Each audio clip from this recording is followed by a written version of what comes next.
Good afternoon, everybody. Please be seated. We're here for a celebration. We're here to celebrate the latest step that President Biden is taking to protect, to conserve, and to restore the lands and the waters that all of us cherish. Today, President Biden is restoring protections for 3 magnificent national monuments, and this announcement follows on consultations with a wide variety of stakeholders, and it fulfills a key promise to the American people. Restoring protections for these national monuments is part of this administration's broader commitments to protect our natural and our cultural resources, to honor tribal sovereignty, and to advance environmental justice. President Biden's conservation agenda is also a critical part of how we're tackling the climate crisis. By protecting our ecosystems, we strengthen the power of our soils, our grasses, and our trees to trap carbon pollution. And healthy natural systems build up our resilience against the climate impacts that we know we are already facing. Tapping into these natural climate solutions will protect public health. They will protect us against climate impacts. They will promote biodiversity, and yes, they will grow our economy. That's what it's about. That's why President Biden, through his Build Back agenda, has also proposed creating, are you ready for it, a new civilian climate corps, which will partner with our unions in putting to work a new generation that looks like America, receiving good benefits and good pay, to restore the health of our public lands, our coasts, our waters, and our forests, and to advance environmental justice and help communities to better prepare for the impacts of a changing climate. And across our administration, we're taking a whole-of-government approach to conservation and to climate, with the agencies that steward so many of our lands and waters, like the Department of the Interior and Agriculture and Commerce. We're all working together to advance wind and solar, to promote climate-smart agriculture and forestry, and create good paying union jobs all along the way in implementing these innovative climate solutions. So as we celebrate today's restoration of these 3 national monuments, we're also committed to building back better as we tackle our climate crisis. And with that, I am so honored to introduce my good friend Brenda Mallory, the chair of the White House Council on Environmental Quality, who is leading on our conservation and environmental justice efforts. Brenda.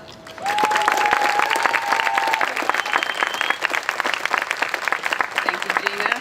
It is so great to see all of you in person. I can't tell you how exciting it is to be in person on this day in this event. I want to welcome you to the White House, and I also want to thank you, each and every one of you, from tribal leaders to business leaders to conservation leaders to hunters, anglers, climbers, scientists, educators, and millions of American people. Thank you for speaking up, thank you for standing up, and for fighting to keep a simple but sacred promise that in America, when we protect a place as a national monument, it is to be protected for all time, for all people.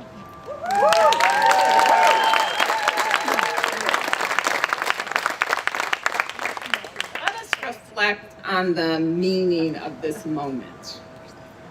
The single largest elimination of protections of lands and waters in U.S. history was met by the single largest mobilization for conservation in U.S. history. Millions and millions of Americans rallied to help tribes defend Bears Ears, to restore Grand Staircase Escalante, and to safeguard the Atlantic Ocean's first marine national monument. This fight has galvanized a new and powerful vision for conservation in America. A vision in which we act with urgency and ambition to conserve and restore the lands, waters, and wildlife we love, and that are disappearing so quickly. A vision in which the stewardship traditions and conservation priorities of tribal nations are celebrated and supported in both law and policy. A vision in which every child in America, no matter where they live, has a chance to experience nature's wonders. And a vision in which we harness the power of our forest and farms and ocean and coast to keep our climate livable and communities thriving. This is the vision that President Biden, with your help, is pursuing. And let me tell you, there is no one better to stand beside as we drive this work forward than our extraordinary Secretary of the Interior. Ladies and gentlemen, my friend and partner in so many things, Secretary Jeff Hawkins.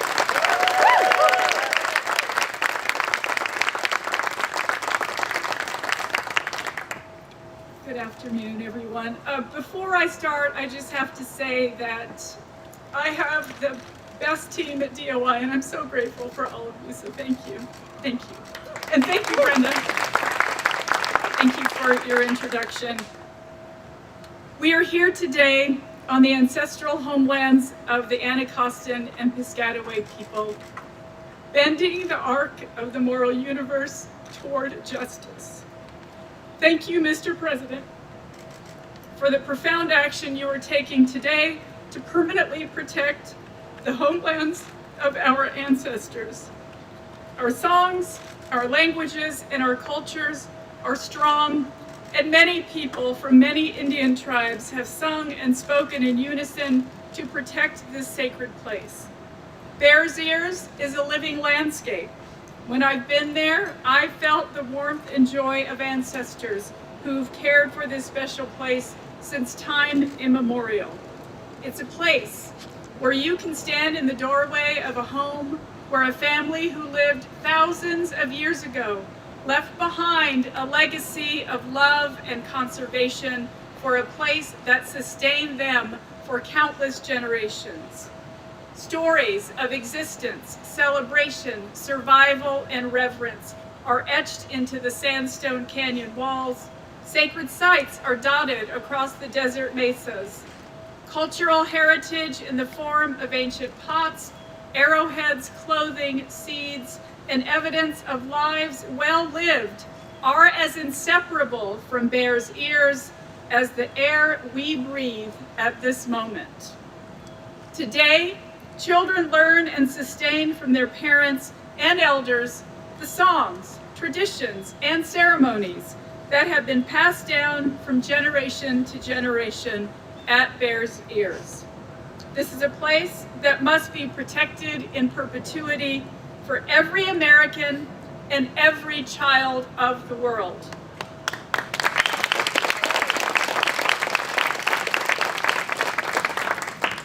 Today's announcement, it's not just about national monuments. It's about this administration centering the voices of Indigenous people and affirming the shared stewardship of this landscape with tribal nations. The President's actions today writes a new chapter that embraces Indigenous knowledge, ensures tribal leadership has a seat at the table, and demonstrates that by working together, we can build a brighter future for all of us. We have much more good work ahead. Together, we will tell a more complete story of America. Together, we will conserve and protect our lands and ocean for people, for wildlife, for the climate. Together, we will strengthen our economy with healthy, resilient natural systems. Thank you, Mr. President. Thank you for strengthening the nation-to-nation relationship. Thank you on behalf of all Americans who love and value our cultural heritage. Thank you on behalf of the local communities whose economies are continually benefiting from healthy ecosystems on our public lands, national monuments, and parks. I am so grateful and very proud to serve on your team. And now, It's my distinct honor to introduce you, ladies and gentlemen, the President of the United States of America.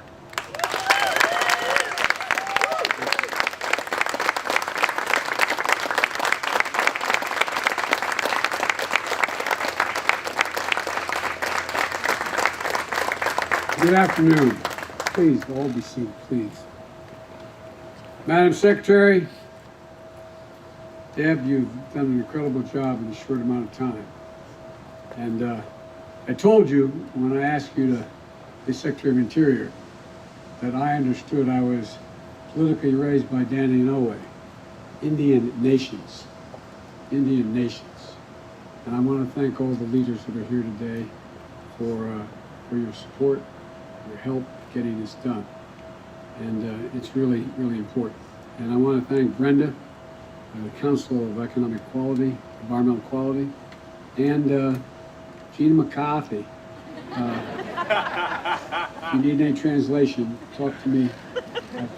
Gina, you're the best. You're the best. And I want you to know, although he didn't speak today, I want to thank my buddy Tom Vilsack, Secretary of Agriculture, for being here today, because he's about preservation. And Maria, Senator Cantwell, thank you for your really hard, consistent, unrelenting work on these issues. And I also want to thank Michael Bennett, the same way. He's been in this and never, from the moment he got elected, has been pushing hard. And Ruben, I want to thank you, Congressman Gallego, for the work you've done and continue to do.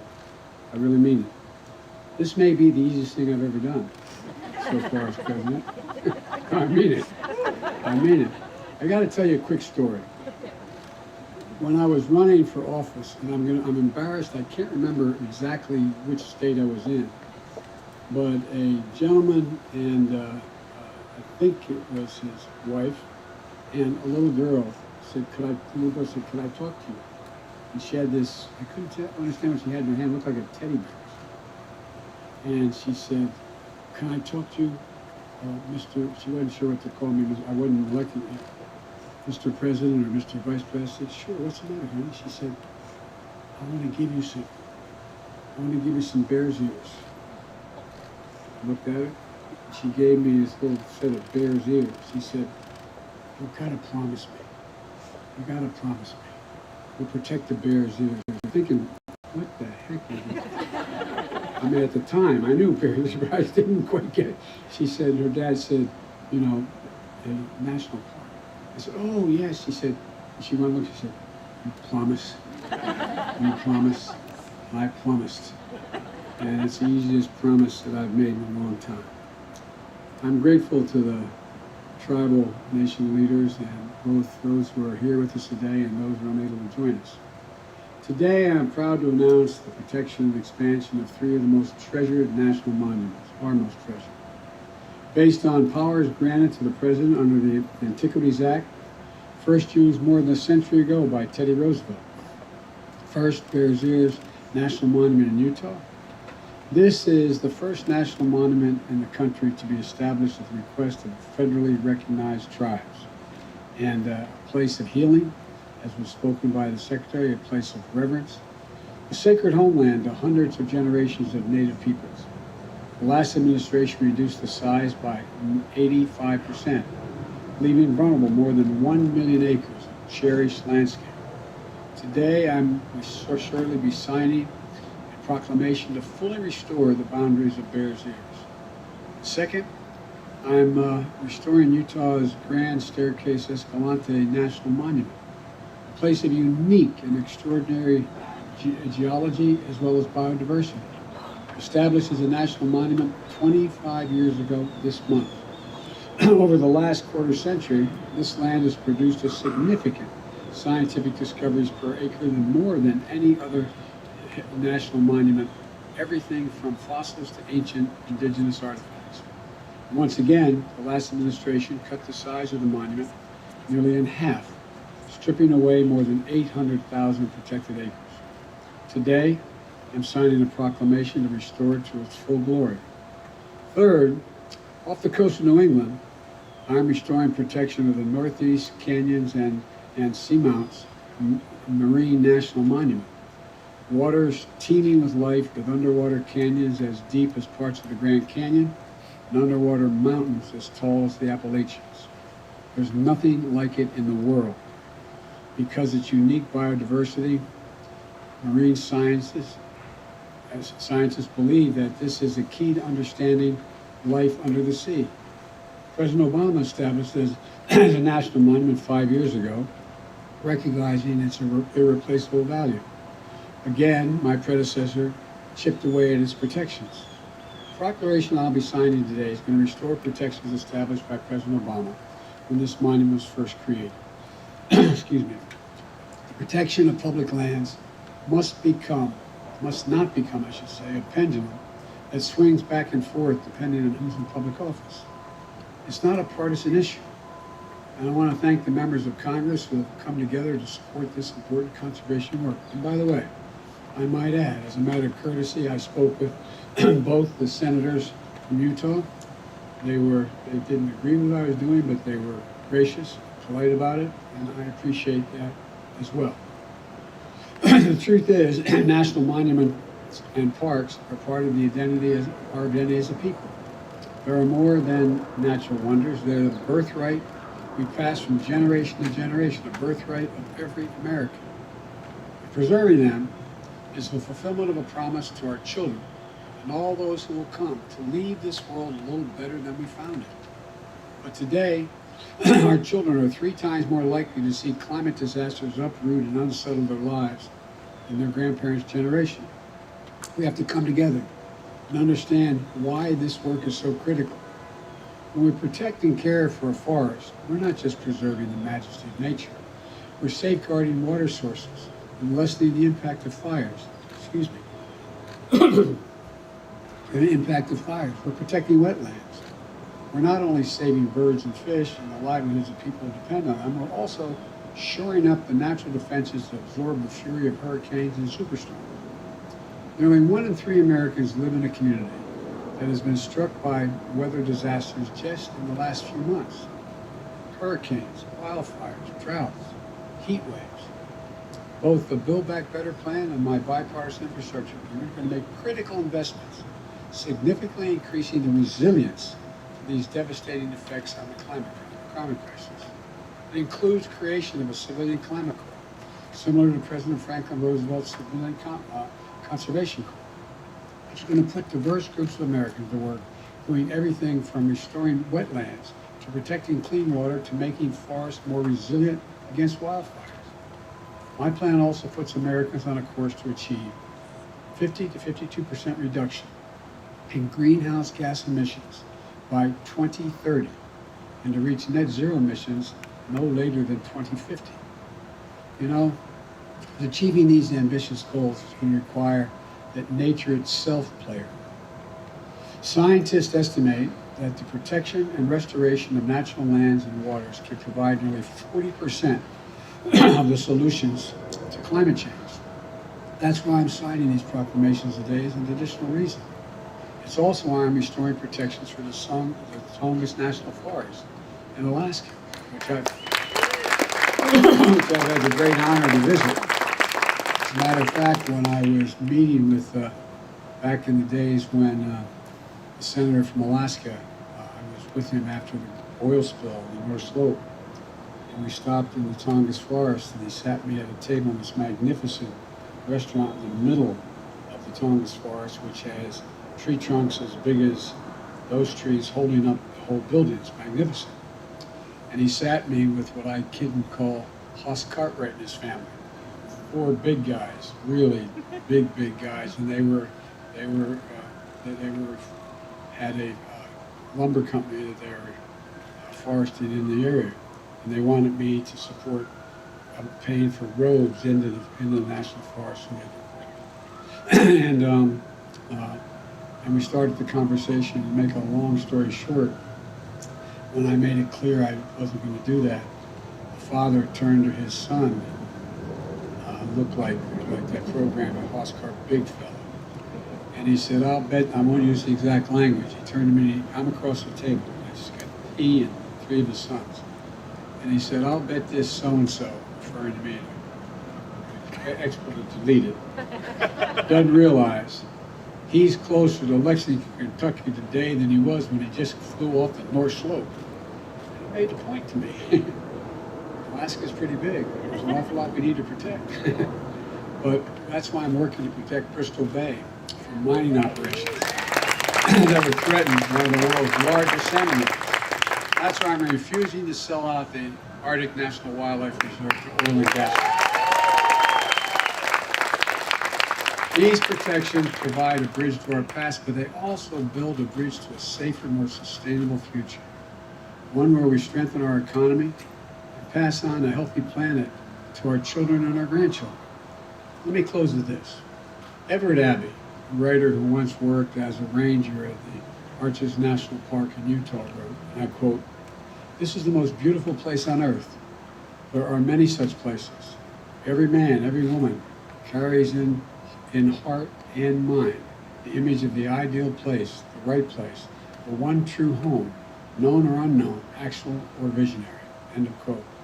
Folks, that's the United States of America. That's America. A country we all share together. A country that we must protect together. And this is just one more step in doing what other presidents have done, starting with Teddy Roosevelt.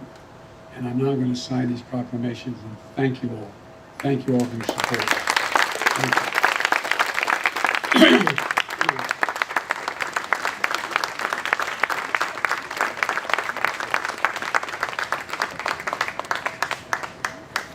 All right. First one I'm signing is Grand Staircase.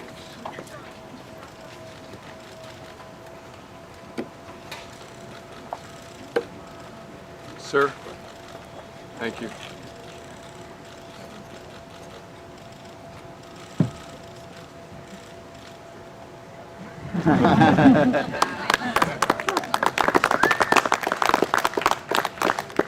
All right. The second one I'm signing is the Bear's Ears. Yes. I wish I could remember that little girl's name. Hope she's watching. Hope she's watching.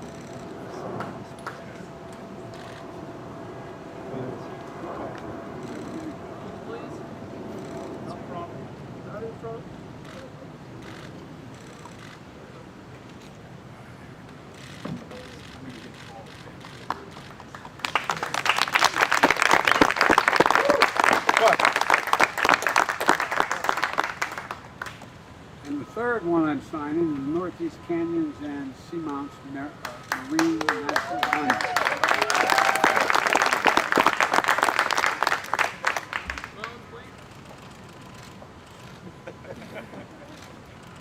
One. I'm gonna grab one. Thank you, Mr. President.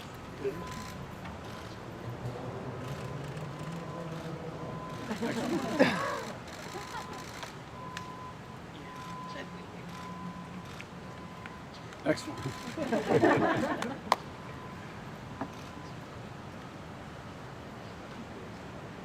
Next one. I'm gonna do the same. Next one. Middle names.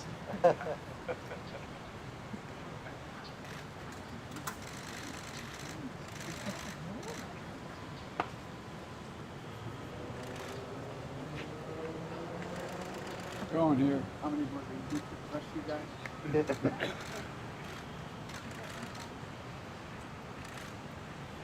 The PS there. Yes, more to come. Yeah, exactly. Okay, two more.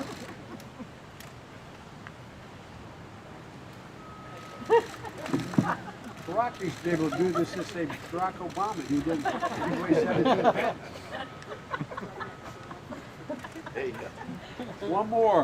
And if I don't have enough pens, Do a hard sign. everybody get one? Yes, sir. Yes, sir. All right. Thank you.